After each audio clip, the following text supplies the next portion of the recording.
Thank you, Joel. President Trump says the war with Iran could come to a close soon, though he is also issuing a threat that Iran could be hit 20 times harder in the future if it stops the flow of oil to the region. Yeah, effects on oil markets from the conflict are also causing pain at the pump for millions of Americans. CBS's Jared Hill has more.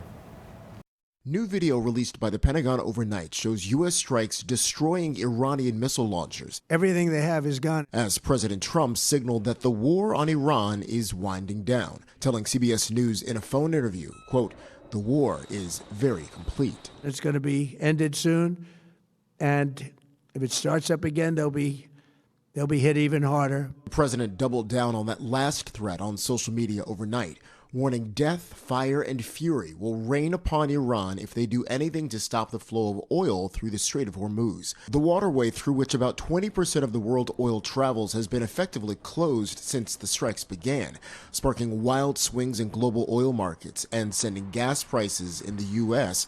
up nearly 50 cents since last week. They're just so high, you know. Sometimes you have to choose between gas and other things that you really need. President Trump is also voicing disappointment over Iran's new supreme leader, Ayatollah Mojtaba Khamenei, son of the former supreme leader killed in the first day of the strikes. We think they should put a president in, or the head of the country in, that's going to be able to do something peacefully for a change. As deadly U.S. and Israeli attacks continue, Iran's retaliation relentless, launching missile and drone strikes on Israel and U.S. targets in nearby countries. Late Monday, Vice President J.D. Vance attended the dignified transfer of a 7th U.S. service member.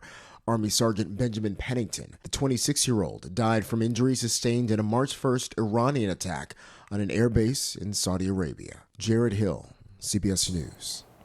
This week, President Trump again weighed in on the bombing of a girls' school in Tehran that killed 168 people, including many children. He said other nations or Iran could be responsible for the deadly strike, but sources tell CBS News that preliminary assessment suggests that the U.S. was likely responsible, though it was not intentional.